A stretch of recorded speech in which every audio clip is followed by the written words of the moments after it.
Welcome one and all. It's time for yet another red hot, spicy, tingling old world battle report featuring the mighty dwarves. And this time, up against orcs and goblins yet again, but it's the Nomadic Waaagh, which means that they're all mounted. So very, very fast orcs and goblins against the traditionally fairly slow dwarves would be a polite way of putting it. And let's dive straight in. And as we overlook the battlefield here, you'll see immediately that the anvil is back in business by popular demand. People have been calling for it to come back. So it's yet another tweak on the list. It's not a huge overhaul. There may well be overhauls to the list theme coming soon, but this is just a tweak. We've got the anvil back in place of one of the runesmiths. So we do have one of the runesmiths still there though. And also, the grudge thrower is being given a chance. So, grudge throwers, what do they have over other war machines? And what do they lack? Well, on the plus side, they do the most wounds. They have D3 plus 1 damage, rather than the cannon's flat D3 and the bolt throwers 2. So, on average, you've got a higher number of wounds when they do hit something. They also have good AP, equal to the bolt thrower, and higher than the cannon, except when the cannon rolls a 6 to wound, which very rarely happens. You normally just roll a 1 instead. And the thrower can obviously hit multiple things at the same time with its little template, but in general, you probably want to hit a big monster, because templates aren't quite as juicy in the old world as they used to be, with everything on a bigger base now, and you're not going to be getting as many hits as previously. So, you really want to land it squarely on a big monster's head, good AP, high strength, and then do a load of wounds to it. That is the dream. So, what else have we got in the list? Well, let's see what's on the anvil first, because I have put some runes on it. So the Anvil of Doom has been fitted with 1 rune of spell breaking, which is the auto dispel. The runesmith, who you can see over there at the moment, has 1 rune of spell breaking as well. So 1 auto dispel each. We have the king, who is the same kind of loadout that I've been running a lot recently. So he's got the standard shield and full plate armor. I realised I shouldn't use the word standard to describe the default loadout, because standard is actually a thing in Warhammer, so let's not use that word for this purpose. He has 3 armor runes, which are all the rune of shielding, giving him a 4+ ward save. And weapon runes, it's the same as usual, so he's got Master Rune of Alaric the Mad for no armor saves against his weapons, Rune of Speed, and Rune of Might, so +1 initiative and strength. I am thinking in future I might go multiple runes of Might, maybe 2 of them instead of getting the extra initiative, because coming in at strength 5, that means most of his attacks do fail to wound big monsters on average, which isn't great. So him being a killy character, particularly good against orcs and goblins, because hatred will be in effect, of course. Dwarves and their racial hatred for all things green. We have... Now, do I dare try and pronounce somebody's name? Would that be Matisse in the chat there? Good evening, and yes, it is good to be bringing the dwarves to the masses again. We have a Thane BSB, and the BSB is equipped with 1 rune on the banner, which is the Master Rune of Hesitation, which is the one that means if you charge in the front arc of the unit with this standard, then you do not count as having charged for special rules purposes. So for this army I'm up against here, that would mean no impact hits.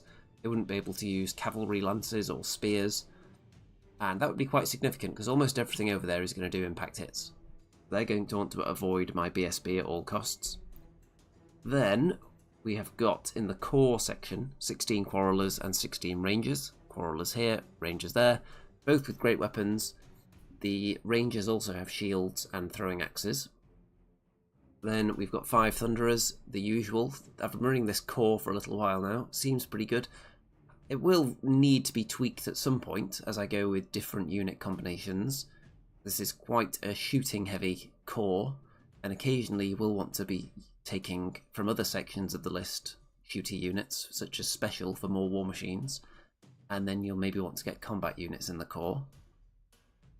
Old orcs never die in the chat. Well, let's find out if any of these orcs are old then, shall we? We have got a grudge thrower, and it does have the rune of burning on it. Not that it's going to make any difference in this game because there's nothing flammable and nothing that improves its save as a result of being hit by flaming attacks, but it is there anyway, because when I was making the list I didn't know what I was going to be facing. Then we've got 13 hammerers, 13 iron breakers. The hammerers have the rune of confusion, which is the one that means you don't get your initiative bonus when you charge them. So the hammerers have the BSB in there, so if you charge the hammerers in the front, you don't get your initiative bonus. You're giving the hammerers +1 initiative and +1 attack, and you also can't use impact hits or lances or cavalry spears or any other weapons that require you to be charging, or any other special rules that require you to be counting as charging. So really you don't want to hit this unit in the front, and I was talking about this unit with my opponent before the game, and he was thinking that I actually wouldn't put the BSB in with the hammerers, because it's a lot in that one unit, and it's a lot of stuff that the orcs will not want to fight, and they can definitely try to avoid it, because they're all very fast. And my counterpoint to that was, well, if I don't put a character in with the hammerers, then they are much more likely to get killed. If something big and nasty hits them, there's a high chance that maybe the front rank could get wiped out because they don't have a very good save, and I can't individually challenge them one at a time with hammerers unless a king or a thane is in there. And if I put a king in there, then the iron breakers lose all their killing power. So I feel like he has to go in there, but in order to get them into combat, I'll have to maneuver them around a bit. And because my opponent was significantly more drops than I am, and you'll see when I get to the list in a minute, the hammerers have been avoided in deployment by most of the enemy forces. Then, let's see. Nuke Man. Trying to fit 20 rangers on the board is hassle. Yep, we've got 16 rangers here in open order, and in a nice long line, standard layout for the rangers for me at the moment. D Blood says even stuff with random movement. Let's see how the runes are worded. I assume you're asking whether units with random movement would suffer the effects of the runes that are on the BSB and the hammerers. So let me have a look. Because I believe that when you contact an enemy with random movement, it's considered a charge. So I believe the banners would work against that as well. That's my understanding. If anyone knows of something that would make that false, then let me know. Then we've got 6 Iron Drakes, and they are down here with the hammerers behind them. So the Iron Drakes and the Iron Breakers both have Cinderblast bombs, and the Iron Drakes have a Trollhammer torpedo. So the scenario here, you'll see, is command and control. So we've got a big impassable piece of terrain in the middle that we'll get extra points for if we control it at the end of the game. And because of that, this is a big block, and I can't see through it. So I've put my grudge thrower and the anvil kind of in the centre, because they've got a good view of both sides now. And there's not really a spot on the board that the grudge thrower can't threaten from here, except maybe right in the corner, which is miles from anywhere, and the entire enemy army wouldn't be able to fit there. So my plan with my deployment is to have one fighter unit and a shooter unit, or a significant shooter unit on either side, and then one smaller shooter unit as well. And would it be better to just camp in the corner with this list? Probably, but I've discussed before, I'm avoiding any kind of corner camping tactics that could result in just not having a game. So, conditions that my army would have to meet in order for me to consider being a bit more campy in deployment would be, I'd probably need a second grudge thrower, because you need something that can shoot over your lines regardless of whether the enemy has any large targets. Because as it stands at the moment, if I were to bring a War Machine heavy list, I've only got the one grudge thrower. So I'd be bringing organ guns and cannons. So if I was camped in a very small area, I'd be shooting through my own troops and thus wouldn't be able to do that. So I would need at least one more grudge thrower before I could even think about forcing the enemy into an area that they don't want to attack because I've got a good defensive setup.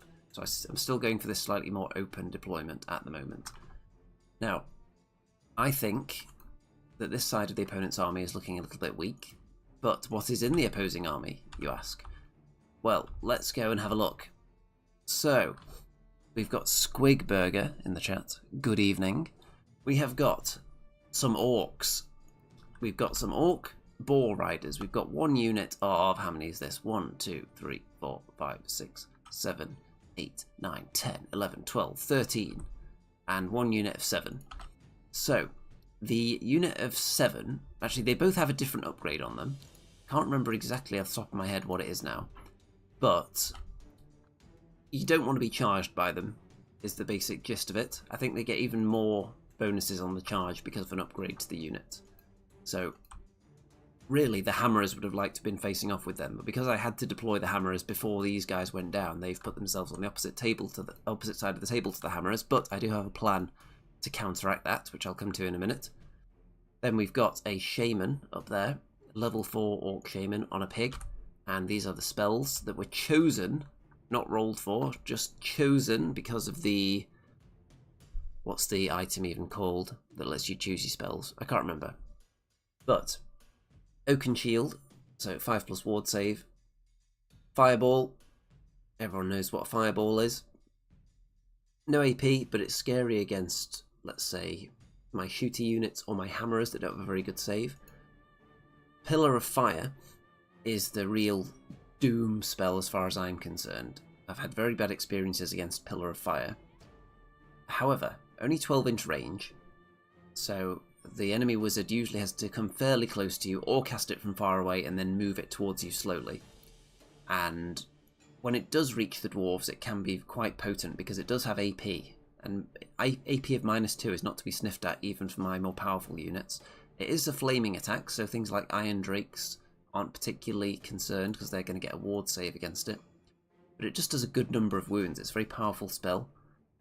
And it's not that easy to get rid of, because the caster can hide out of range as well. Arcane Urgency is to give another unit additional movement, which is very handy, of course. Then we have got these 3 big scary things here. So we've got a war boss on a wyvern, and I think this is a black orc boss as well on a chariot, this giant pig. Both of these have 3 different saves. So they've got their armor save, which is good. They've got their regeneration and ward save. The regeneration is from the trousers, I think. And there is another chariot there, Black Orc chariot. So lots of really good armor saves here. We've got some Goblin Wolf Riders. These ones are in close order, I think. And 2 more Black Orc chariots. And then behind this piece of terrain, there are some skirmishing Wolf Riders. And I'm thinking that perhaps they're hiding because of the scenario, and you just need 5 models to go and claim the centre objective at the end. So maybe that's why they're hiding, so they're going to jump out and do that, perhaps. Now, good armour. So against some of my other lists, I would have been feeling very confident coming up against these orcs if I had my triple organ gun, for example. Organ guns very good at taking down cavalry, because they've got AP and they've got high strength and a lot of shots. Whereas grudge throwers and cannons, to an extent as well, depending on the angle of the shot, not quite as good at killing multiple models from the same unit as an organ gun is. So let's go and look at these lovely cinematic shots then. So starting at this end, Iron Breakers. So the plan here, of course, is that if anything charges the rangers, they'll have to eat a juicy stand and shoot, and hopefully I'll go first because I am getting the +1. So I'm going to be able to shoot them, stand and shoot, and then when they charge, if I get to hit them back at all with the great weapons, that's going to be quite tasty as well. And then there's Iron Breakers with a very killy king in there as well to charge anything that gets through. Thunderers right in front of this piece of terrain, so that anyone who charges them is likely to be stuck there for at least a little bit. It's going to be difficult to manoeuvre out of that position. Then we've got the Hammerers behind the Iron Drakes, who are only facing off against 2 chariots and some Wolf Riders. So I'm actually going to immediately divert the hammerers at the first opportunity over to the right flank, because they are drilled along with the ironbreakers. So if we go back to the wide shot, so the hammerers in this position, they can actually reposition themselves fairly easily, because with drilled you can take 5 off the front rank. So I could take them all from this end, put them behind so they're too wide, and then start going this way. Now here's the thing though, when you wheel, the guy at the back of the wheel is going to be travelling an obscene distance. Is that legal? We weren't able to determine whether it's legal or not. If you don't understand what I mean, so when I remove all these ranks, or all these guys from the front rank here, and line them up behind so they're 2 wide and 7 deep, as they wheel round, obviously the back rank is going to be swinging an obscene way round compared to the tiny distance that the front guy's wheeling. So in that situation, is that legal at all? Do you need to be measuring the guy at the back to see how far he's travelling for a wheel? Or are you only measuring from the front guy? Someone let me know, because we weren't 100% sure. But that's the plan with them anyway. It's legal, however unrealistic it may seem. Okay, that's the conclusion we came to as well. Couldn't find anything that would suggest otherwise in the book, so if there is anything, let me know. And my thinking was that if I do that, I could then wheel them around this way, move over here, and then the anvil can use its conveyance bound spell to give them another move, at which point they can go wider again, and then move forward again, to be at this sort of angle, looking down the flank of the rangers for anyone that would come in and attack them. So the hammerers can quite quickly get over here with a combination of drilled and the conveyance spell. So, yeah, so it sounds like that is the correct way of doing it. It's just very weird, the fact that the back guy can swing round like 10 inches or so, for the front guy only doing an inch. Then, I'm thinking that my shooting units on this side, so we've got a runesmith with the quarrelers, so they have armor bane 4. So I think these 2 units are enough to deal with those 2 chariots and the wolf riders. So I'm going to totally abandon this flank, and if I fail to kill anything, I've also got the grudge thrower and the anvil that can see that side as well, so they could throw some support over there if necessary. So I'm going to send the hammerers over here. Now let's go back and see who gets to go first. I've got the +1, and the orcs win the roll-off. So the orcs are going first, and this is quite scary. So we've got a chariot, we've got a black orc boss on a chariot, we've got the wyvern, and we've got the 2 big cavalry units. So all these units are obviously going to be able to charge next turn. I'm going to have to try and focus fire and kill something, I think. I don't think it's any good just taking a couple of wounds off something. So my plan is to get rid of this cavalry unit in the middle. Because then these guys will have a choice to make then. If I can kill that unit of cavalry, this unit, if they charge into the thunderers, then they're going to be stuck with that piece of terrain. If they charge into the rangers, then that means they're not attacking the thunderers, which is potentially leaving them alone. And if you then overrun into the thunderers, then you end up stuck in the same position again. So it's an interesting conundrum for them, because they weren't able to get far enough to be in the flank of the rangers. These 3 are obviously a concern, and they've got such good saves, I'm not even going to try and shoot them with my crossbows. I'm just going to try and take out this unit here that looks killable. It's only 7 orcs, and if I can roll any 6s to wound with the rangers, who are all going to be at short range as well. So they're going to be hitting on 3s, and wounding on 4s, and if I roll 6s to wound, then it'll be AP 4 and they won't get save. Ironbreaker's behind with the king, ready to strike as well. And these chariots are moving up a little bit. They don't look quite as eager as the units on this side. One unit of wolf riders is hiding behind the woods now, and the skirmishers from behind there have popped out and they're coming down this way. So, turn 1. It looks threatening, but nothing's really happened yet, because there's no real dangerous spells, because the wizard had to march and is hiding behind there, doesn't want to get hit with a rock probably. So he's using the wolf riders as cover from having a rock dropped on his head. let's see. Marta says redress costs half movement. Well, it would, except they are drilled. So they don't have to pay anything to redress their ranks. So that maneuver is pulled off with the hammerers that I described. So with drilled, they redress the ranks, go only 2 wide, and then wheel and head over this way. Then the anvil uses the conveyance spell to let them move again, at which point they go wider and then move forward. So they are now supporting this flank nicely. You can see that the anvil has also used its enchantment to enchant the armour of the rangers. So it's the higher of the 2 abilities on the rune, so they have +1 to save and re-roll saves as well, which is going to come in very handy when they get attacked next turn. Over on this side, the Quarrelers and the Iron Drakes with a torpedo, disappointingly, only do a very small number of wounds to this chariot. How many do they have to start with? Because it's down to 3 now, so maybe only 1 or 2 wounds done there. However, the Grudge Thrower, it's auditioning for its role in the list here, because I've obviously been cycling in different war machines in all my games. I've run the triple organ gun, I've run cannons, I've run double cannons, bolt throwers. The Grudge Thrower has not had much of a look in. However, it immediately does the maximum, drops 4 wounds straight onto the Wyvern.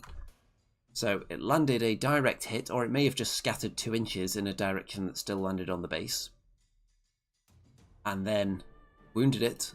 It failed its saves and rolled 3 on the D3, so 4 wounds dished out onto the Wyvern. So that's looking quite into the danger zone, I would suggest. With only 3 wounds left, if it starts attacking, for example, my Iron Breakers and gets into a fight with my King, who doesn't allow armor saves with his weapon, definitely a scary position for the Wyvern here. And if it doesn't get into combat, then another rock to the face would be very menacing indeed. And we've got Carol in the chat, who is misspelling but thanking me for the videos, which is appreciated, of course. And, well, you know how I said I was hoping to delete this unit? All those crossbows get rid of 1 orc, which is very sad. I didn't roll particularly well with either of these 2 shooty units, and there you go, 1 dead. Very disappointing. The orcs did make some saves though, and I don't think I rolled any 6s to wound with these Quarrelers, so I didn't get the Armor Bane 4 off. So I think it was the Iron Drakes that may have done the very small number of wounds that were dished out to this guy. So not a very good round of shooting, but I have got my 2 fighting units in position here. So what are we thinking is going to happen here? If you were the Orc player, would you throw everything into the Rangers, which is going to cause a little bit of a traffic jam? Or would you send something else elsewhere? Would you charge anything into the Thunderers? Or do you go all in on the Rangers? Because if you leave Rangers alive and let them hit you back, that's not a great place to be. And would you send anything into the Hammerers? Probably not. That would be a Death Wish mission, certainly. Turn 2 for the Orcs. And lots of charges are declared. This one is a mistake, though. I take that one away in a minute. So, this unit of Orcs here is going to charge both the Rangers and the Thunderers, which means they're not going to get as many attacks because they're not going to be flush to the units. So it's going to be a disordered charge, is our understanding of it. Now, should I actually have moved the Thunderers flush against the Orcs in this situation? Because that's not what we do, but looking at it now, I'm thinking, is that how it's supposed to be done? But you can see they both lose 2 boars from the stand and shoot, which is nice. We also had a situation come up where, because I think it was the Wyvern that was within its movement range of the Rangers, so if the Wyvern, if I was standing and shooting against the Wyvern, I would have only been using the throwing axes. Because I was standing and shooting against the Orcs, then I was able to use the crossbows, even though a unit was also charging me from within its movement. We figured out that it's probably on a unit by unit basis. So 2 Orcs dead from each. That's going to help with the combat resolution, potentially, if all the Rangers don't get wiped out. So here's the situation here with the Orcs. Should the Thunderers have just gone whoop and closed the door there, Is that how it's supposed to work? Let me know. This chariot chose not to charge. And, oh, you can see that one got wounded as well. That one took a little bit of damage from the anvil, I think, in my turn. So I think that's why that one didn't charge in, because it felt like it would probably die. But it is going to do something, though. So on this side, these chariots are angling themselves, just waiting to flank charge the hammers, which would be bad, because I don't get various bonuses attached to my banners if you charge the flank rather than the front. And is this buffed up armour of the Rangers going to save them? Now, what I was thinking here, I don't actually do it, but because there's some AP on these orc weapons, and the Rangers, if they use their great weapons, they're very unlikely to get to swing back, because nearly all of them will be dead.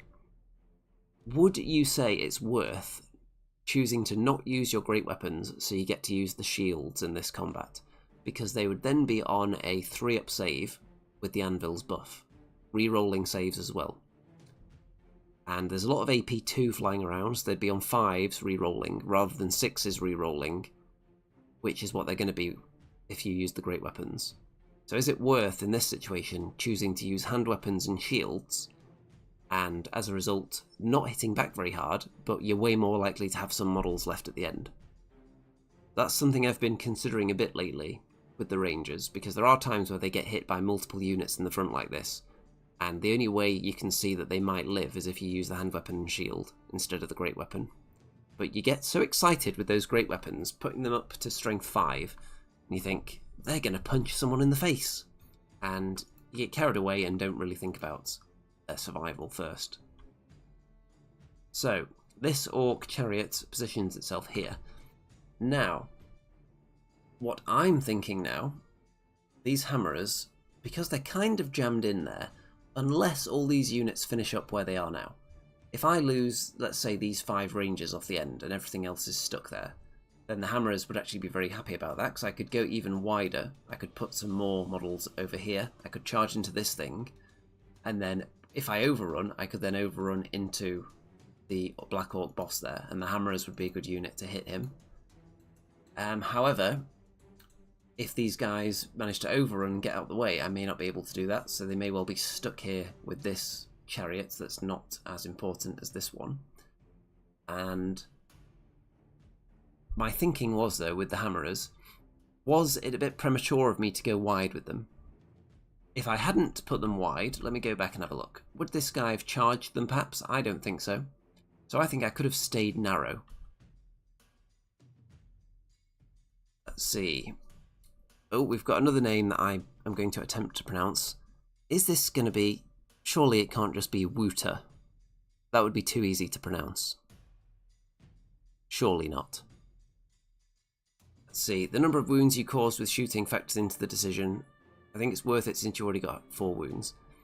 Yeah, so looking back, I think I possibly should have gone for the hand weapon and shield option to keep a few more of them alive. To at least make the unit live, and the enemy would have to pursue them then. And the angle of pursuit would possibly lead them into directions they didn't want to be in as well, which would make things interesting. So, looking at the hammerers then. If they were narrow in this situation, I would have more options. Because if I was, for example, 3 or 4 wide here, like just these 4, then I would have much more of a chance of avoiding this guy. And when you redress the ranks, as far as I can tell, you don't have to do it evenly on each side. Someone correct me if that's wrong, but if you don't, I could then add a load more onto this side, if you don't have to do it evenly. And at that point, they're then a threat to the units here. But because I've sent them wide already, then they can get boxed in. And if I make them less wide, so that they can charge past this unit, they're not very scary, only being 4 wide hammerers. That's not as hard hitting a unit then. So maybe you want to start narrow. If you don't have to do it evenly, then being narrow does give you more options. Let's see. Nukeman says, I wouldn't think you have to do it evenly. Yeah, so I haven't found anything in the rules that says you have to do it around the centre. Or evenly. So if you're... Even if I was 3 wide here, I don't think this chariot would have charged them even in that instance, because I think I would probably still be a danger to it, and this unit would be hitting it first, and it's only got 3 wounds left, so I would have a decent chance of killing it before it even gets to strike. And actually it depends with 3 wide, because would the BSB have to go to the 2nd rank then? So I wouldn't get the benefits of the BSB's banner in that case. That's an interesting thing to think about. So let's go with 4 wide as the example then, and then that gives you more options for spreading out wide and then deciding which direction you want to charge in. Because if there was a gap on the left, then you could then go wider on the left and charge that way. So this is what I'm thinking for the future of the hammerers if I'm using them behind, for example, 2 units of Iron Drakes. You've got a unit here and a unit here. Keep them fairly narrow. And there are some downsides to it, of course, which I'll get to in a moment, but depending which unit they attack, if you're already wide, you're kind of boxed in, and then if you want to charge, you have to go narrower to charge them, so you can physically fit. But if you're already narrow, then you can just add the units onto the end that you're going to charge to, so that you're not boxing yourself in and you've got more models to fight with. The downside is, of course, that if the enemy kill the units in front and overrun, you've then got less models to fight with, which is less of an issue for hammerers, because especially if you've got a BSB in there, or a king, then you can issue a challenge in the first round of combat with one of the hammerers if you're against, let's say, a big monster.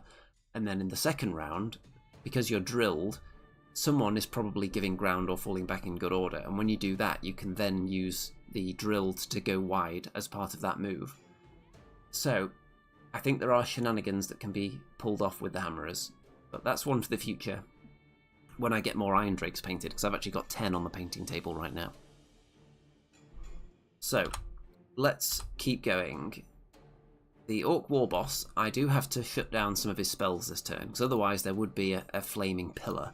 So we can't allow that, so I have to auto-dispel that with the anvil, but he does fireball 1 Quarreler to his death.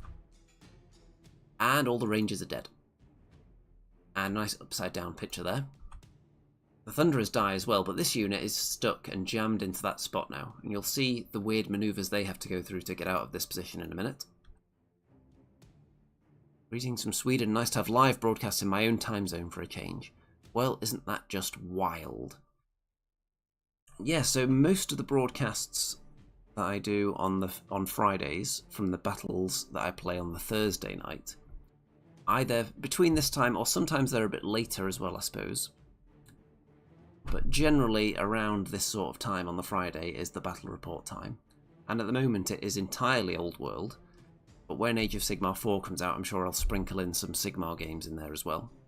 Maybe even both in a week, wouldn't that be wild? So, the small unit of Boar Boys overrun and end up here, so not off the edge. The big unit is kind of jammed by that terrain. And these two overrun into the Iron Breakers. So the King is going to be able to issue a challenge next turn, and whoever accepts it is going to have to deal with his nasty attacks.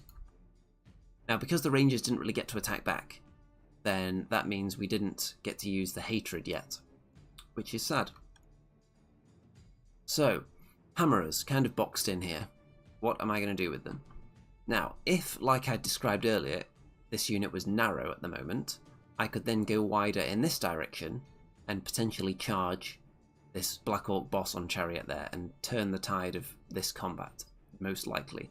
Because I've already gone wide, they're kind of stuck there, unless I charge the flank with... How many wide could I even go? Even 4 wide, I don't think I could wheel and actually physically get there. So I'm going to have to charge this thing here, this chariot that's almost dead. So it should be an easy kill for the Hammerers. Then my Quarrelers and Iron Drakes are going to try and kill these 2 chariots. I'm going to ignore the Wolf Riders entirely. And I'm going to... there we go. So the King is challenging the Wyvern, who's only got 3 wounds left. Iron Breakers in the combat there against the Wyvern and the Pig. So there is a reason that the Pig is at this angle after the combat. So I lost 4 of them. Wounds weren't really dished out in the challenge. Everyone made their saves successfully. So I used Stubborn and Shield Wall. The reason I used Stubborn, even though I've got high leadership, is because this guy has about 4 static combat resolution on his own. He's a close order unit. He's the BSB. he has a banner on it, and he has something special, something fancy as well that gives him +1 combat resolution. So he's got +4 on his own. So I didn't want to risk failing the leadership test, even with the king and BSB around. So I used stubborn and shield wall and just gave ground 2 inches. The wyvern chose to follow, but because this guy has charge bonuses, he restrained and chose to turn to a slight angle instead, which means because the distance is involved now, he could now make a fresh charge and go the full 3 inches, which you need to get his charge bonuses. Because if he'd just followed up the 2 inches, he wouldn't have counted as charging, and he wouldn't have got any of those bonuses at all. So a sneaky little tactic there. And yes, this is my turn too. So you can see the hammerers have successfully chased off that chariot, but didn't kill it somehow, which is quite comical. And I do have to pursue it though, because otherwise I get flank charged by other chariots. And you'll see that I did not kill all the chariots here with my shooting. I did manage to take down one of them. And I think the grudge thrower might have actually finished it off, you know. So there you go. I had to put a lot of resources into it, and I was hoping to kill both of them. Shooting has been a bit underwhelming, apart from the grudge thrower so far. And I think it's because of the high armor saves that most of this army has. These chariots and orc boar riders and the heroes have all got a good armor save. And crossbows don't have any AP because I've been rolling no 6s to hit with them. No 6s to wound, should I say. The Iron Drakes have got -1, the torpedo keeps missing, and they aren't getting their armor bane in either because I'm not rolling 6s to wound. So, very disappointing. Turn 3 for the orcs then, and we've got a lovely sideways picture of a chariot steaming into the Anvil of Doom. And how have we got 2 sideways pictures in a row? I go through the file before every battle report and turn them all the right way, so these 2 must just slip through the net. So the Black Orc boss on the chariot charges into the Iron Breakers there again, and is therefore going to get charge bonuses now. This chariot successfully rallies after not being caught by the hammerers, but chooses to just keep running away anyway, because otherwise it would get horribly murdered by them. And this is the solution we came up with for the Orc Boar Boys. They can't really wrangle their way away from this terrain. If they go backwards, they still don't have enough space to wheel and get round next turn. So we decide that the only thing they can do is to turn all the models to face that way, which costs a portion of your movement, and then they can do a small move. They are in marching column, but they've stayed out of charge range of the hammerers, so they're not going to pay too hefty a price for that. And then next turn, they can redress their ranks and be in a more fighty formation. These 4 turned round to face the action again after they overran last time. The Wolf Riders are heading around the back of the Quarrelers, so I may have to, next turn, sadly, turn this unit round and just shoot them at point blank range on 6s for the ponderous movement. And yes, so it's not going that great for the Dwarves. The shooting has been not very effective, and not getting the first turn. All the orcs were right in my face, and it's just not really working so far. Ooh, an upside down picture, that's nice. So we've got the Pillar of Fire that goes off now, and kills a load of hammerers, which is sad. The Anvil and the Chariot don't do much to each other. I think the Anvil loses combat by 1 and just falls back 2 inches, gives ground. The Wyvern and the King both take a wound off each other. And yeah, the Iron Breakers lose the combat and fail the leadership test, run off and die. The Wyvern pursues them all the way off the table, and the Black Orc boss stays where he is. So yeah, the huge amount of static combat res from this guy was very helpful, because even without that many kills, they can still rack up a huge total, and I'm not getting much then, because I've only got a banner and 1 wound dished out. And I may have had the close order unit bonus still intact, but it's still down by enough to fail the test. And it's looking very, very bad. And I'm already thinking now, as this game's going on, this may be the last time that I run this list archetype, because we want to keep mixing things up and getting more tactical spice out of the Dwarves. And I think the way to go is to finish painting these 10 Iron Drakes for a start, and then tweak the list again, so that we've got more Iron Drakes, more war machines and try and force the enemy into a more compact dwarf position, rather than trying to cover too much ground with them. That's what I'm leaning towards for the next battle. So hopefully I get these Iron Drakes finished. And I'll have to come up with a combination of war machines in the meantime, while I've only got one grudge thrower that is going to entice the enemy forwards. So it's probably going to involve cannons, maybe a bolt thrower. And whether the anvil is in there, the anvil certainly could play a role in that kind of list, because the anvil has big issues if the enemy don't have to move. So if you can force the enemy towards you into the range of the anvil, suddenly it becomes useful. But if the enemy can just stay away and pepper you with shooting and vortexes and not worry about coming close to you, then the anvil can't do much. Iron Drake's fantastic. Have you considered the Cinderblast bombs? Yes, mine do have the Cinderblast bombs, but the champion has just been missing everything so far in this game. I've even got Cinderblast bombs on the Ironbreakers, but they didn't get to use it because they got overrun into after combat, sadly. So that's just positioning from me that caused that. So into my turn, the Quarrelers turn round, kill a couple of Wolf Riders, but they do not fail their leadership test, which is very sad because that would have been some nice easy points there. Jay says, have you had any luck with cannons? They seem very hit and miss. They are extremely hit and miss. The problem with cannons, specifically dwarf cannons, they're quite expensive, and if you want to mitigate the chance of them blowing up, you need an engineer. So the engineer makes them even more expensive. And the hoops you're jumping through, there are lots of points of failure for a cannon. So you've got the initial roll, first of all, for the distance. And first of all, you could just completely not hit the target with the initial roll and combined with the bounce. You might just not land on the thing you're aiming for in the first place. So there's one thing. It can misfire. You can re-roll it, but it's still a possibility of happening. You can then roll a misfire on the bounce and just stop dead and not hit anything. And then if it does hit something, you can then roll a 1 to wound still. And if you do wound, it's very likely that you've wounded via not rolling a 6. So you're only at AP 2. So the kinds of things you want to be shooting at with a cannon usually have a decent save. So maybe you're going to reduce them to a 5+ save with the cannonball. They are also quite likely to have regeneration and a ward save that are probably 5+ as well. So they're going to have 3 chances to roll a 5+, which is very likely that they'll succeed one of them. But even if they fail all 3 of those, then you still then have to roll a d3. So 1/3 of the time, you're going to do 1 wound. So 1/3 of the time that you successfully jump through all those hoops of dice rolling, then you do 1 wound. So that's my issue with the cannons.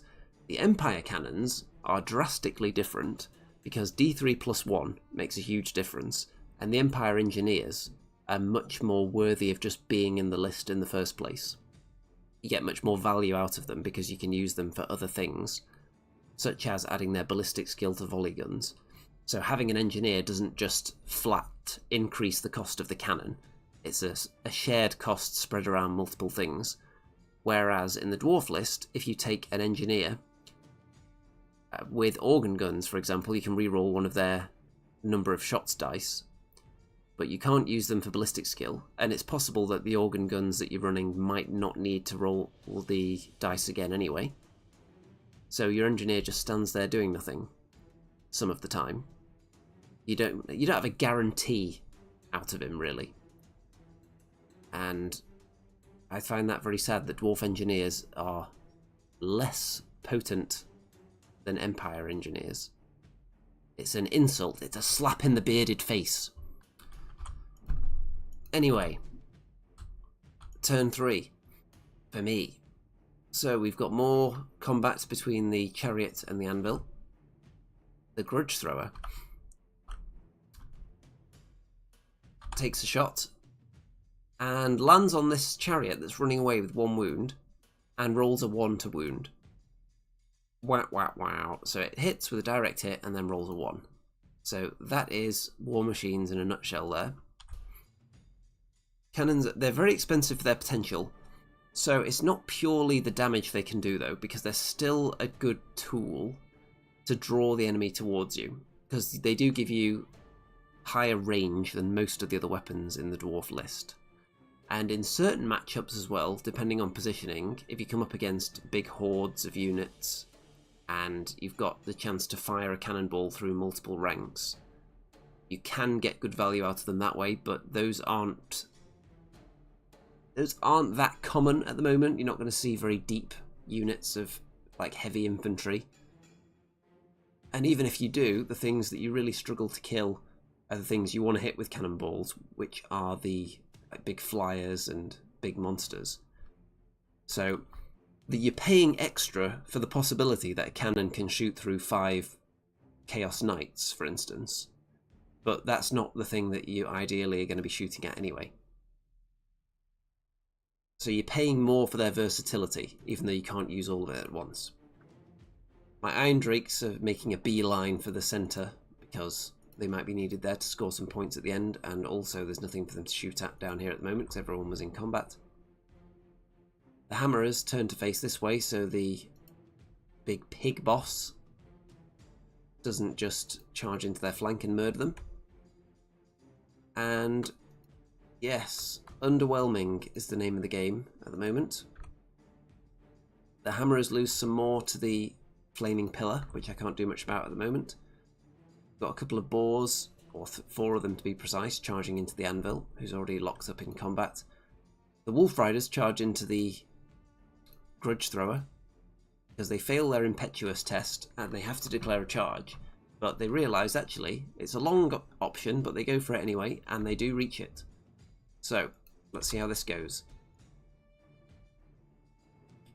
The big pig boss does not charge into the Hammerers, and I'm going to say that is a good idea, because I've still got both my banners and there's a pillar of fire there, so why fight Hammerers when you can just keep moving this pillar of fire over them for the entire game?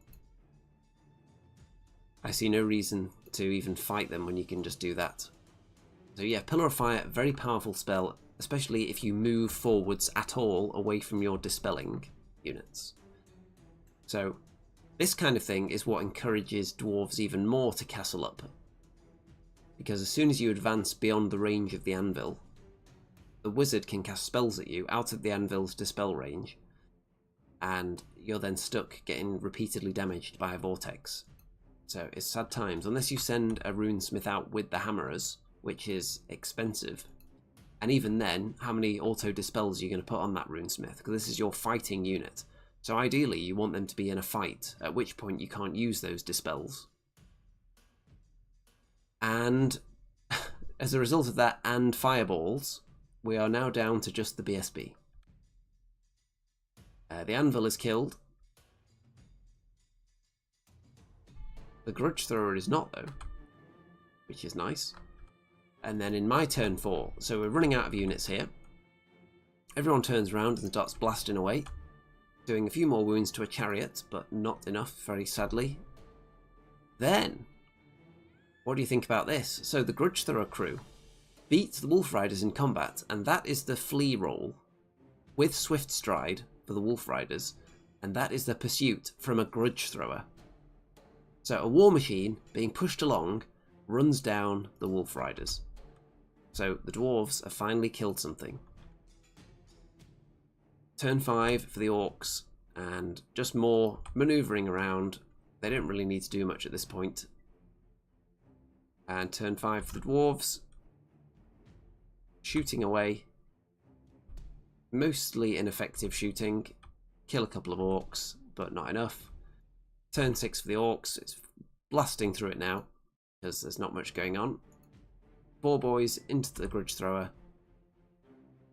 4 boys and chariot into the Iron Drakes. And both of those combats are going to go quite badly. Fireballs and vortex spells and other fireballs targeting the Quarrelers and take out a load of them. Iron Drake's dead. Overrun. Grudge Thrower dead. And we're down to Quarrelers in turn 6, who then shoot and they can't even kill a chariot. So, most of the orcs are alive. Most of the units are heavily whittled down. There are things with barely any wounds left, like the Wyvern, who had to hide at the end of the game to avoid being killed, and this chariot down to a wound. These 2 units of boar boys are obviously heavily whittled down. But I wasn't able to bring my firepower into focus on one unit at a time, because I was defending two sides of the battlefield with this big piece of blocking terrain in the middle that I was having issues with. Now, if I'd gone to just defend this corner, for instance, would this have worked out better? Because I could have fired the stone thrower against any units that were hiding, and maybe I would have killed something by the end of the game with a high amount of luck. Would that have forced the orcs to attack things that they didn't want to fight? If I put the line of rangers with the hammerers behind them on this side, then surely they would have just positioned all the heavy stuff over on this side instead, and come down this way and avoided the hammerers that way. So yeah, I think the future of the dwarves is going to be more compact deployment and using the guns, more guns, but a respectable amount of guns, but not an obscene amount. You need enough to draw the enemy to you, but not so many that you've got nothing else when the enemy get there. So the grudge thrower, I think, has to stay in at the moment. It did a good job in this game, mostly. And I think cannons as well, because we need range to make sure the enemy can't hide. And then when they walk forwards towards the iron drakes, we'll be able to get some nice standing and shooting. Let's see. With regards to asymmetric redress the ranks question you asked earlier, this is something that needs to be clarified in future Q&A. The rules don't prohibit it in the text, but yes. So, when you remove casualties from the front rank, I believe you have to do it equally from both sides, is that right? But with redressing the ranks, there is nothing in the rules that states that it has to be equal on each side. So it's interesting because if you add the more models to one side, do you then move the command group into the middle? Because the command is supposed to be in the centre. So do you have to form up around the command? Do you move the command to one side, or do you leave the command where they are? Interesting questions that should be clarified by GW, hopefully. Because if you can redress the ranks entirely to one side, then the strategy of keeping the hammerers behind multiple units becomes much more powerful. If you can't do that, then maybe multiple smaller units would be better behind the shooty units. Eric says, why no gyrocopters backing up the rangers with clatterguns? Well, the interesting thing is that I only own one gyrocopter, and I've run it in most of the games I've played so far. The last couple I've taken it out just to try out some different things, see how it goes. And some games I didn't miss it at all, other games it would have been nice to have it. This game it would have been nice to have something out in front to redirect some of the enemy units, because obviously they were able to devastatingly multi-charge the rangers with 4 different units. So had I been able to just throw a gyrocopter in front of one of them, that would have obviously delayed possibly the death of the rangers, which would have been nice, and given me more time to bring the hammerers in as well. So one gyrocopter would have been useful here. In other matchups, one gyrocopter tends to do nothing, and it's entirely possible that it would have just been fireballed off as well, but maybe it would have been able to do its job first. I do, though, have 3 gyrocopters on the painting table, and as soon as I've finished the Iron Drakes, there's going to be 3 gyrocopters painted. I've equipped them all, the model-wise, with the, I think it's the Brimstone gun, like the one that looks like the Drake gun, just because I think it looks the coolest, but I don't have to run it as that in the game. And once they're done, we're going to be able to run a unit of 3 gyrocopters. We're going to be able to run 3 individual gyrocopters, which is going to be really interesting. And some of their guns are really weak on their own, but in 3s, suddenly they might actually be able to accomplish something. So that's going to be something to try out as well. And building up the dwarf collection, and because the bulk of the dwarves that they're going to be bringing back are not currently available yet, and the new models as well aren't available at the moment, I'm taking advantage of that now to try and get these Iron Drakes and gyrocopters painted before they've got any competition on the painting table. So if we end up having to wait a month or more for the dwarf release, then hopefully I can get these done, and maybe another Bretonnian unit in the meantime as well. Because as soon as the dwarfs release, it's going to be slayers, it's going to be another bolt thrower, it's going to be another grudge thrower, it's going to be a flame cannon, it's going to be all the new heroes and special characters, it's going to be the dragon company, whatever else they bring back, the pony cart, everything that's got dwarf on it is pretty much going to be purchased. Assuming I can afford all of it at once, depending on the prices, obviously.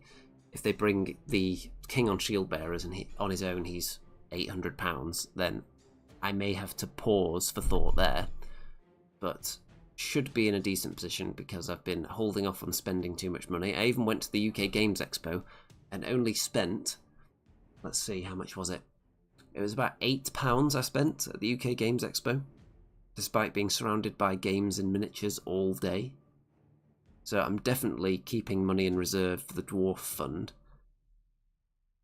Matthias is painting up 30 Slayers and hoping for the 6th Ed Longbeards and Rangers. Yes, everyone wants the Longbeards back, the classic 90s Longbeards. So if they come back, I'll definitely be getting those as well. I've already got a load of Rangers, obviously. I could do with a Ranger Musician. And yes, it's exciting times ahead for the Dwarves anyway, but it's not here yet. So in the meantime, I'm going to get these Iron Drakes painted up, and then I'm going to try a list with several units of Iron Drakes, maybe 3 units of 6 I could run, each with a Trollhammer Torpedo. The other option is to run a big unit and then run smaller units as detachments, which requires some nuanced setting up, because you don't want the detachments to get charged, because then you lose all the benefits of having a detachment. But that is something to look at. I haven't even messed with the detachment rules at all yet, so that's definitely going to be something I give a bit of consideration to. We've got plenty more models that don't see a lot of use. The miners don't come out very often, which is sad. I hope they get a boost in the Arcane Journal.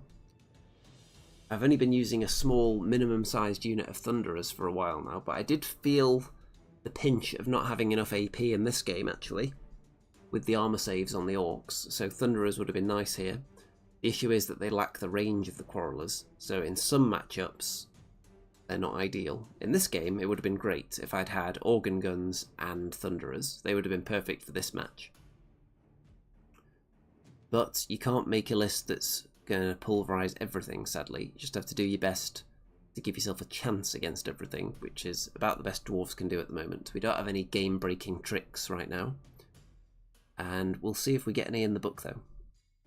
So, don't forget, check out all the links in the description. There's all kinds of social media shenanigans down there if you want to see what I'm doing and what the community is doing. And don't forget to like and subscribe, and obviously if you want to add to the Dwarf Fund, then donate all your money via Patreon or PayPal. In the description as well there are links, and that will enable me to buy 1 million dwarves instead of merely 900,000 dwarves when the releases come, which should keep me tied up with painting projects for the next couple of years. But I'm actually getting painting done pretty rapidly at the moment. I'm in the zone right now. After I finished my Bretonian Bowmen, I went straight onto the Iron Drakes, and I'm hoping to get them done this week, hopefully in time for the next battle, which will be on Thursday. I have a tournament this weekend. There's an Age of Sigmar tournament. It's the last tournament of 3rd edition, so I'm looking forward to that. And I'm going to take some crazy stuff for the Stormcast. I'm going to take all the big exciting things and Bastion as well. So any Age of Sigmar fans, you can look out for that tournament report either on Sunday or on Monday. It's going to be fun to sign off on that edition. I'm waiting for 4th edition there. Then I've also arranged for early July some games of Kings of War. So Kings of War fans can look out for those battle reports as well. And then the next Kings of War tournament is also in July. That's later in July, so there will be a tournament report for that. And what else have I got on my calendar? Let's just whip it out here. The next Old World tournament, when is that? The next one I'm actually booked for at the moment is early August, but there may be another one that pops up in the meantime that I'll jump on. There's quite a bit of Age of Sigmar over the next few months, obviously with 4th edition coming out, so there's going to be loads of events there. So that's going to be exciting. So yeah, it's non-stop action on this channel. No end in sight, especially Old World. There's a thriving community at the local gaming club for Old World. There's a lot of orcs, and you're noticing that in the battle reports. But plenty of other armies represented there as well. On the next table to mine, at this week's club night, there was another orc army versus the vampire counts. I think the vampire counts won that one. So, I think it's about time to wrap this one up. So thanks everyone for tuning in. Don't forget to leave your comments, especially on some of the questions that were posed. Rules questions as well. If you've got any answers to any of the queries that came up during this game, then let me know. Jay says, Nomadic Waaagh seems to be better than the Troll Horde. It seems very powerful. These orcs are pretty tasty, the all-cavalry, and I definitely missed the organ guns against them. So, also let me know if you spotted any mistakes that I didn't pick up on during the game. And we're still all learning, even after a few months of Old World. The rulebook is so obscurely written, with rules hidden away in different sections, that it's probably going to be a while before anyone plays a perfect game of Old World with nothing done incorrectly. I'm willing to bet that there's no games of Old World that have been played 100% perfectly so far. And if they have, then you must have taken many, many hours to make sure everything was done exactly right. But the time will come when everyone will be intimately familiar with the rules, and by that time they'll probably release a new rulebook and change everything. Or a new errata. Wouldn't that be lovely? Right. All that remains to be said at this point is... good night out there. Whatever you are.